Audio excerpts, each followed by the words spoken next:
លោកអ្នកកំពុងទស្សនាកម្មវិធីអ្នកនឹងខ្លាយជាសេដ្ឋីជាមួយខ្ញុំបាទនិងបងអូនពេញរាសីដែលកំពុងតែតើកនៅសំណួរតម្លៃ6លាន4សែនរៀល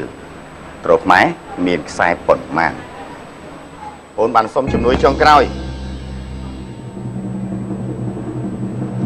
អូនបានយកចម្លើយ C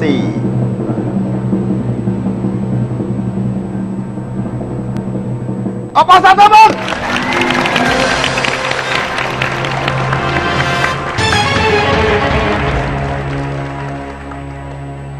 ឥឡូវបងអូនមានទឹកប្រាក់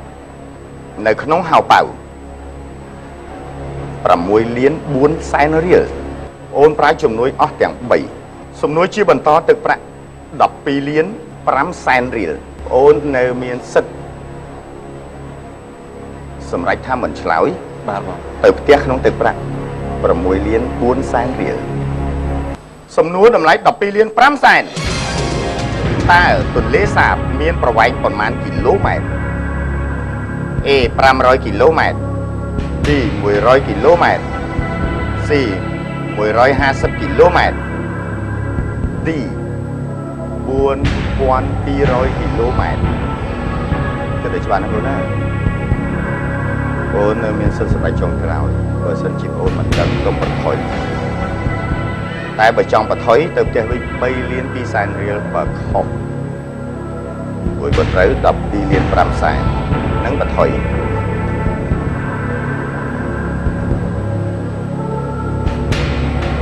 ព្រោះបងអូនអស់ជំនួយទៅហើយសុំបន្ថយបាទសុំបន្ថយបាទអាយ៉ាស៊ូដល់ដំណាក់កាលតែម្ដងណាតស៊ូឲ្យចុងក្រោយបងបាទទីនេះគឺជាការប្រថុយពិតជាមិនដឹងទាល់តែសោះតែសូមប្រថុយមែនទេមែនប្រថុយបងមែនដឹងបងដឹងដែរបាទតែមិនច្បាស់សពិសពិលតែអត់ច្បាស់ហើយគឺច្បាស់បងច្បាស់តែម្ដងអរគុណសូមចម្លើយគឺ D បង4200គីឡូម៉ែត្រទន្លេសាបមានប្រវែង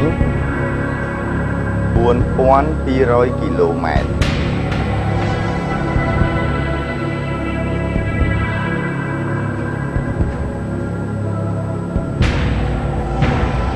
ជាចម្លើយចុងក្រោយសូមចូលរួមសោកស្ដាយបងប្អូន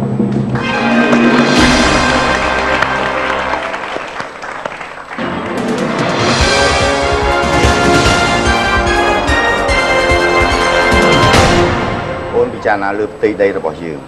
អាចដល់ទេបងអូន4200គីឡូម៉ែត្រមិនដល់ទេទន្លេមេគង្គចេញពីល្បាក់ខោនមកទៅដល់វៀតណាមក៏មិនដល់1000គីឡូ2000គីឡូផង4200គីឡូម៉ែត្រគឺទន្លេមេគង្គដែលហូរកាត់ដល់ទៅ5ប្រទេសឯណោះលោកពិតជាមានសមត្ថភាពចូលដល់កងពាន់ទី3ដល់ទៅ3សំណួរបាទសំទោស2សំណួរក៏ប៉ុន្តែការសម្រេចចិត្តបន្ថយរបស់លោកខុសបើសិនជាសម្រេចចិត្តទៅផ្ទះទឹកប្រាក់របស់លោកនៅក្នុងសំណួរទី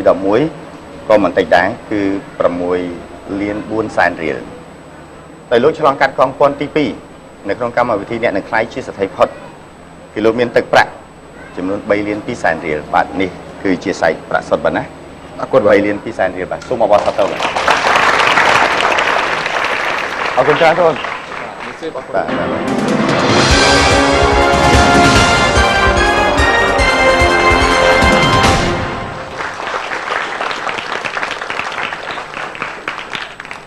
មកដល់សប្តាហ៍នេះមាន2រូបហើយដែលចេញពីកៅអីសេដ្ឋីនៅក្នុងទឹកប្រាក់3លាន2សែនរៀល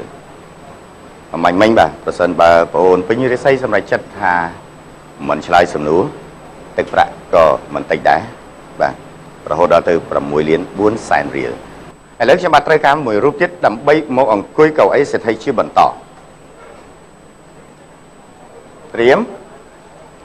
មមានតែអ្នកឆ្លើយត្រូវហើយលឿនតែប៉ុណ្ណោះទើបមានសិទ្ធិមកអង្គុយកៅអីសេដ្ឋីជាមួយខ្ញុំបាទសំណួរចូលរៀបលំដាប់ ឲ្យបានត្រឹមត្រូវពីតូចទៅធំនៃຂະຫນាតខាងក្រោមនេះ A ដំឡឹង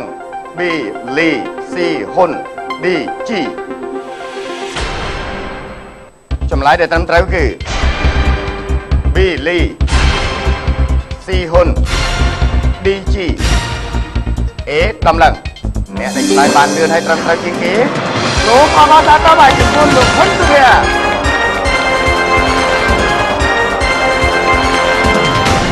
បាទសូមអបអរសាទរបាទអំបញ្ញមិញអង្គុយឃើញបងអូន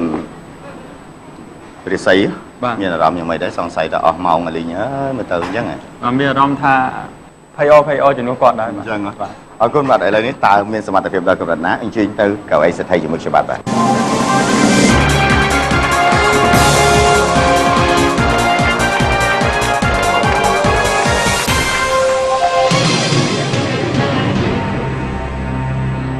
ទសូមស្វាគមន៍ម្ដងទៀតបាទមកកាន់កៅអីសិទ្ធិបាទសូមស្វាគមន៍បាទមានអារម្មណ៍យ៉ាងម៉េចដែរ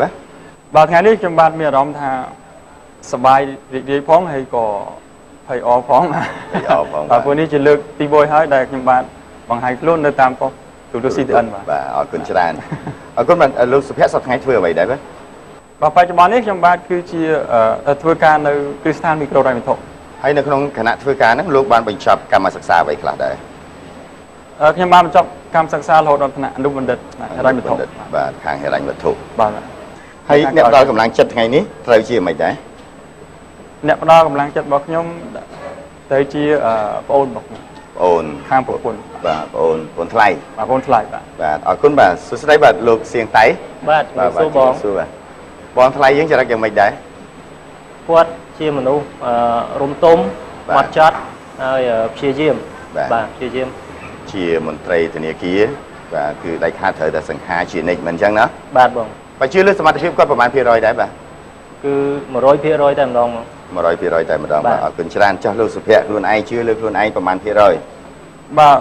អូនខ្ញុំគាត់ជឿ100%ហើយអញ្ចឹងខ្ញុំជឿ100%ដែរបាទអូអបអរសាទរបាទដើម្បីជាទុនផ្នែកគំនិតបន្តិចបន្តួចខ្ញុំបាទសូមជម្រាបអំពីលក្ខន្តិកៈនៃកម្មវិធីបន្តិចបាទណាបាទកម្មវិធីរបស់យើងគឺមានសំណួរចំនួន15សំណួរឆ្លើយត្រូវទាំង15សំណួរនឹងបានទឹកប្រាក់100លានរៀលបាទដោយក្នុងមួយសំណួរមានអត្រាទឹកប្រាក់ខុសៗគ្នាបាទ15សំណួរត្រូវបានកម្មវិធីបែងចែកចេញជា3ដំណាក់កាលដំណាក់កាលទី1គឺតម្រូវឲ្យលោកឆ្លើយឲ្យត្រូវ5សំណួរហាមខុសទើបមានថវិកា100,000រៀលដំណាក់កាលទី2គឺលោកឆ្លើយត្រូវបាន10សំណួរនោះលោកនឹងមានថវិកា3,200,000រៀលរីឯដំណាក់កាលទី3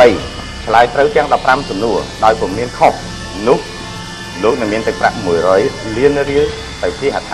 បាទនៅក្នុងករណីសំណួរដែលលោកគិតថាពិបាកក្នុងការឆ្លើយកម្មវិធីរបស់យើងផ្ដល់ជំនួយ3ជូន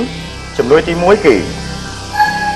ទស្សនិកជនដែលទស្សនានៅទីនេះលោកនឹងជួយផ្ដល់ចម្លើយបាទជំនួយទី2គឺ50-50មានន័យថាកាត់ចម្លើយដែលខុសចេញ2នៅសល់2ត្រូវ1ខុស1និងជំនួយទី3គឺទូរស័ព្ទលោកទូរស័ព្ទទៅរកអ្នកដែលលោកគិតថាអាចជួយឆ្លើយសំណួរដែលលោកផ្ទាល់នោះបាទអរគុណបាទណាសំណួរទី1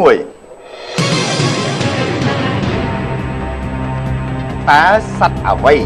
តំណាងឲ្យមនុស្សពុតត្បុត A ទន្សាយ B ស្វា C ខ្ទួយ D ឆ្កែកន្ទុយឃ្វៀនខ្ញុំឆ្លើយថាចម្លើយ D D ឆ្កែកន្ទុយឃ្វៀនសូមហេតុផលបាទពីព្រោះខ្ញុំតែងតែឮគេពេលដែលគេជេរដៀងមនុស្សណាម្នាក់ហ្នឹងគេតែជឿថាដូចឆ្កែកន្ទុយឃ្វៀនចរិតចេះកែ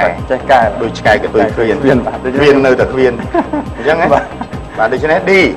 ជាចម្លើយចុងក្រោយបាទ D ជាចម្លើយចុងក្រោយខ្ញុំមិនដឹងទេប៉ុន្តែសត្វក្នុងព្រៃនិទានសត្វដែលល្បិចកិច្ចកលជាងគេណាបាទគឺសត្វទន្សាយមិនមែនទាញទេលោកសម្រេចចិត្តចុងក្រោយហ៎តើត្រូវឬមិនត្រូវយ៉ាងណាបន្តិចទៀតលោកអ្នកនឹងបានជ្រាបបាទពេលនេះសូមអនុញ្ញាតសម្រាប់បន្តិចសិនបាទ